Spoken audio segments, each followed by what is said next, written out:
I haven't been vlogging recently is because I cannot sleep. My sleep has been so bad over the last few weeks. I've just been like sleep deprived. I haven't felt like myself.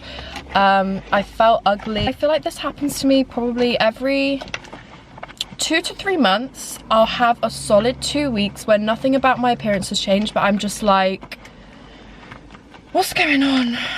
Something's different. Do you know what I mean? Tomorrow I'm getting my belly pierced, so I was just like, I have to document this. I'm gonna go and do cardio. I've gotta go, I'm getting my belly pierced.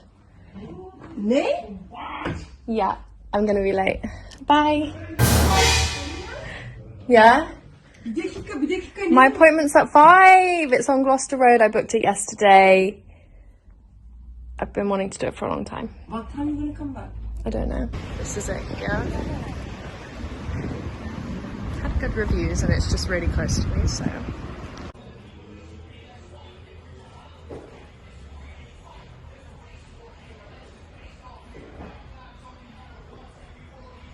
Yeah. Oh, nice.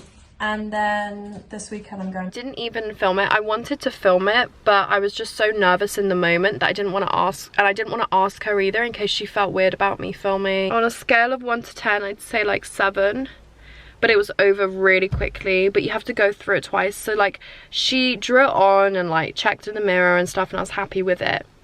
And then she clamped it, and I thought when she clamped it she was putting the needle through, so I was thinking like, why can't I feel anything? And she was like, oh, I'm just clamping it. And then she put the needle through and I was like, oh my god. And then after she puts the needle through, she has to put the bar through, so you have to go through the pain twice. I'm literally sat here with my fucking trousers undone. She put a little plaster over the top. I can see the blood seeping through, so that's promising. Oh my god, it's so sore.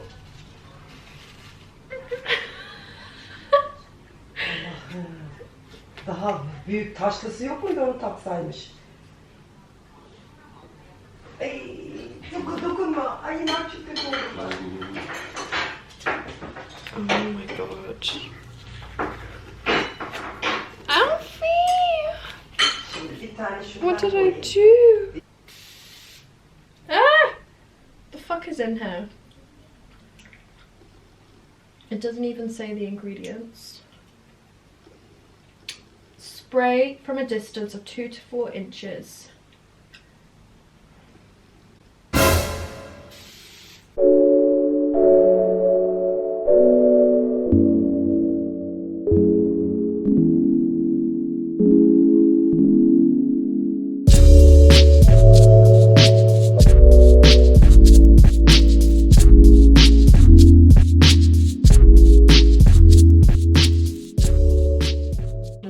Before bed. There's so many steps to taking care of yourself. I swear it's fucking exhausting. Like, honestly, just maintaining your body and trying to stay healthy is a full-time job, and then we're expected to have actual jobs, spend time with our family, have friendships, have relationships, have hobbies outside of that, watch TV, read, cook, clean. What do you want from me? It's Bank Holiday Monday. I'm about to go to the gym. Today, I'm moving out. Yeah, you missed a few chapters. No, I'm kidding. I'll probably just put that as clickbait. I am moving out into my auntie's for a whole month. She's going away to Turkey and she needs someone to dog sit. I am going to be living by myself for the whole of May. I'm really excited because I've never had an entire place to myself before. Luckily, she only lives like down the road from me, so I'm not going far. So yeah, I can just do a few trips back and forth and take some of my stuff over. I literally want to take everything over. The other thing is that it's going to be a good like trial of real adulting. I'm saying this as a 24-year-old. Obviously I did kind of adult at uni, like obviously I had to do all my own laundry, my washing, cleaning. Since being back at home after uni, my mum does everyone's laundry, my mum cleans, I am responsible for cleaning my room, but she takes care of all the other cleaning, so I'm very spoiled and privileged at home. So when I move out into my auntie's for the next month, I'm gonna have to do everything by myself, obviously. So that's gonna be a good, I think that's gonna be good for me, to be honest. Oh my god, that's fucking sore. It's fucking bleeding! Oh my god, it's fucking bleeding. Okay guys, I'm in the process of packing and I am so stressed. I've already filled a large suitcase, like a big ass suitcase, and literally all it has is pajamas, loungewear, gym clothes.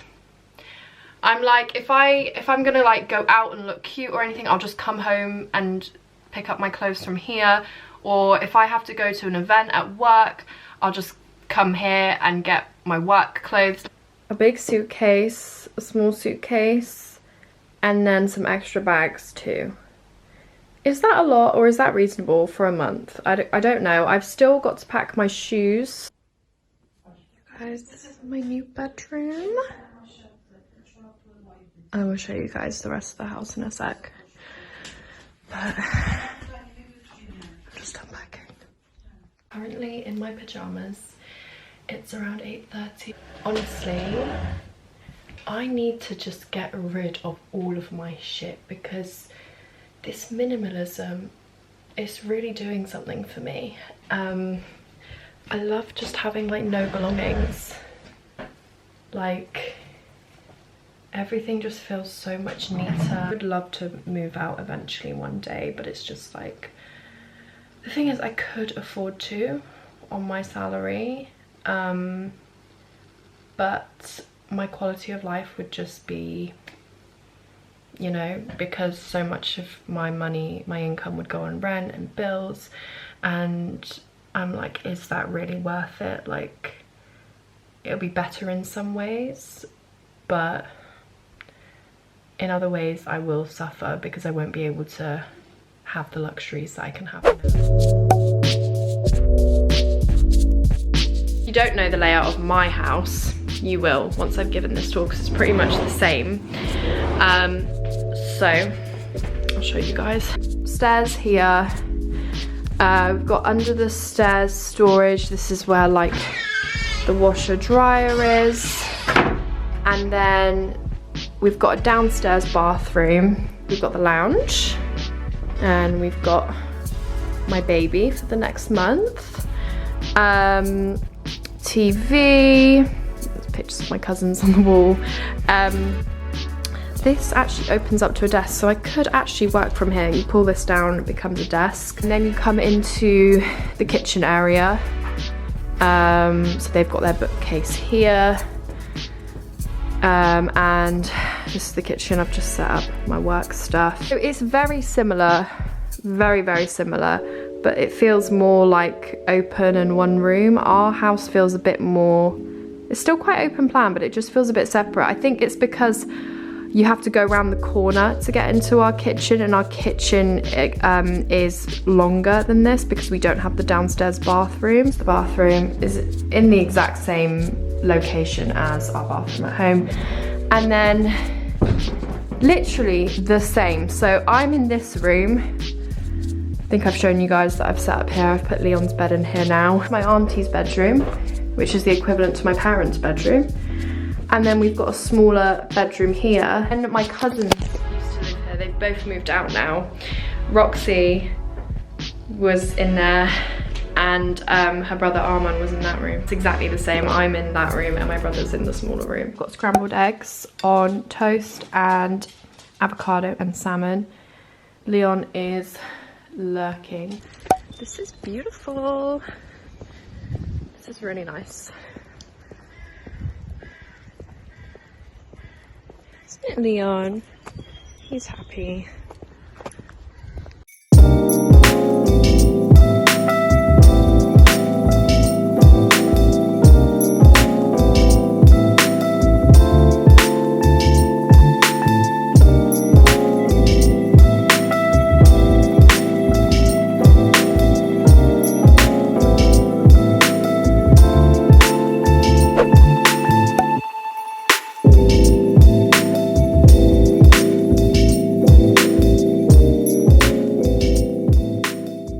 Heading to the gym now. I think Leon is just like shook, my auntie's dog, because he's like, what the fuck is this routine? We went to bed really early last night. He fell asleep when I did. And this morning he's been sleeping. Go on, have your breakfast. He's being so weird. Oh my god, he's legit not eating. He's like depressed. He's like actually depressed. On a hunger strike. Is he finally gonna have his breakfast?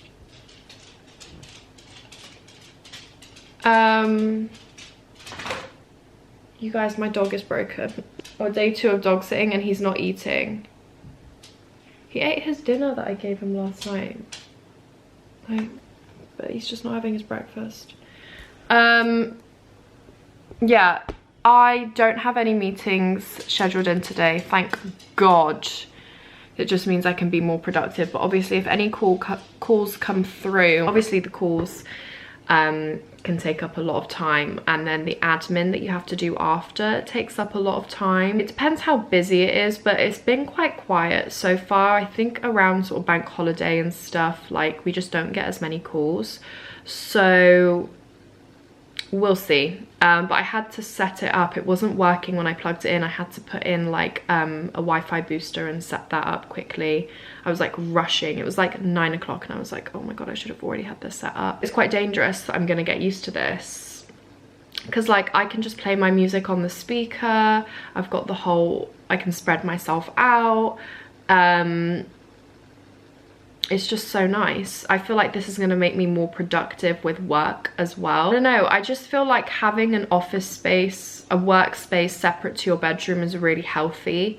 And I'm just spending way less time in the bedroom. Like at home, my bedroom is everything. Like, and it's not healthy to spend that much time in one singular room. Like, it's where I sleep, it's where I get ready, it's where I get unready, it's where I work. I do my volunteering shifts in my room. I've actually learnt this through my job, because something that comes up in our calls quite a lot is people struggling with sleep. So I've learned quite a lot about sleep hygiene in this job, and I desperately need to apply the same principles to my own life, because my sleep can be really shocking sometimes. You should only associate your bed with sleeping. So even things like if you want to just like chill on your laptop or watch TV in your bed, you shouldn't.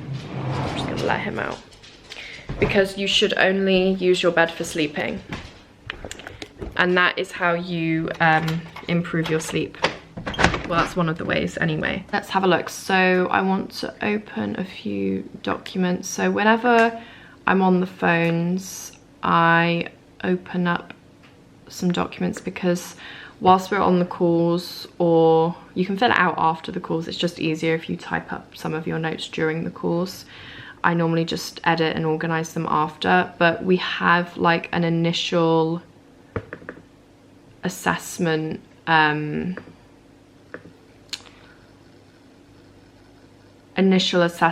form. So our service, we provide assessment and formulation for health and social care staff. We don't actually provide treatment because we don't have the capacity. Our team is very small, so we just assess and formulate over the phone, and then we offer them a follow-up call. People to feel validated, heard, and also empowered to explore their options. So what are their next steps in order to take care of themselves and improve their situation. So sometimes we sort of signpost them to places that can help. So yeah, and the formulation model we use is the 5 Ps formulation, if you guys are familiar with that. What's the presenting issue? How is it impacting them day to day? What are the precipitating factors? So what triggered it? What led to how they're feeling now? The predisposing factors looks more at their longer term history. So what's made them sort of vulnerable to feeling like that? And then perpetuating factors are what keeps them in that cycle, what keeps them feeling like that, what's helping. And then protective factors are things that are helping, things that are positive basically, and mitigate risk. And then we also assess risk as well if that's relevant.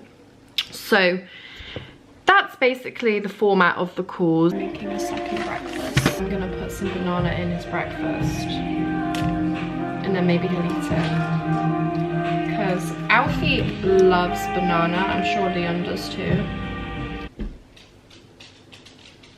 Are you gonna eat it now? Let's see. Is he literally just gonna pick the banana? He's literally taking the banana out.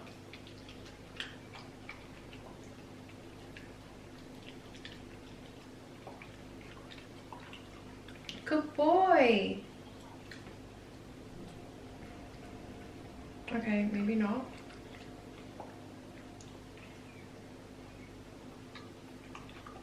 Oh my god, guys. It didn't work. How do I get this dog to eat? He's just ate around it. You guys, I was just checking my clinical notes just to like literally just read through them and just check on like my caseload, and it was just by chance that I clicked on one of the people on my caseload, and it was like follow-up call booked for the 3rd of May, which is today at 11 AM. I read that at 10:59 AM. Forgot to put it in my diary, so I didn't even know I had it, and I was like, what are the chances that I've just decided to look at this exact patient and see that I've got a call booked with them in 1 minute?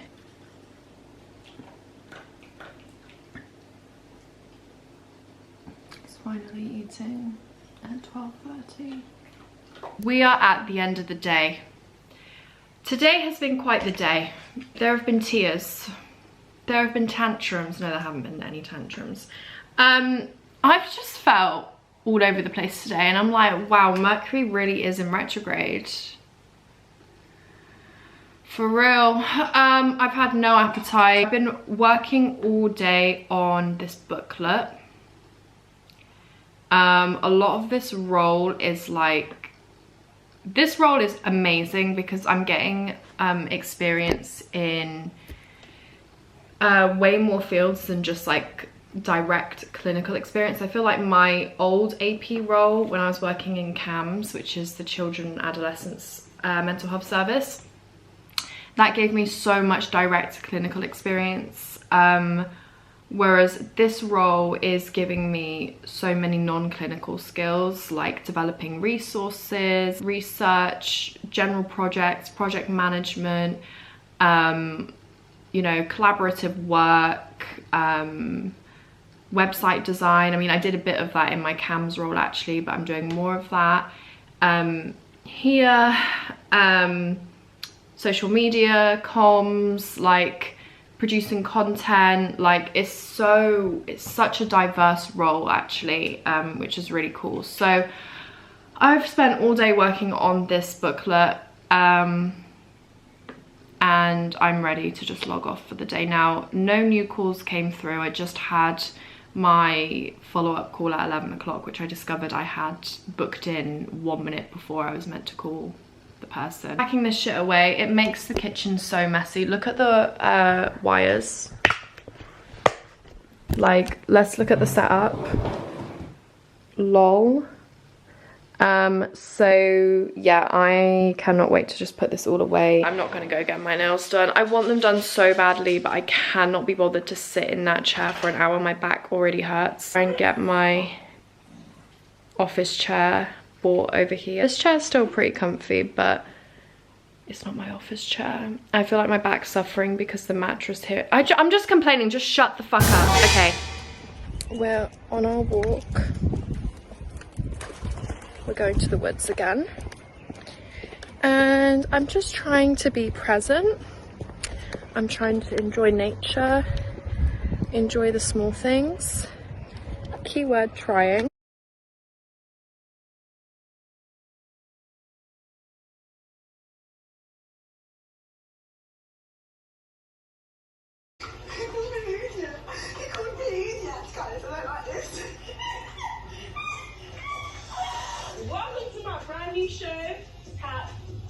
I literally don't know where the time went. I put on, I think it's called Blue Light. It's a new BBC like police drama, and just so many episodes went by. I don't even know how many I watched. It wasn't great. I thought it'd be more like Happy Valley. I really like Happy Valley. It started to get interesting a few episodes in, but by the time we got a few episodes in, I stopped concentrating on what was happening. But I think it started to get, like, there was more drama. I need to make sure I double lock the front door. There he is.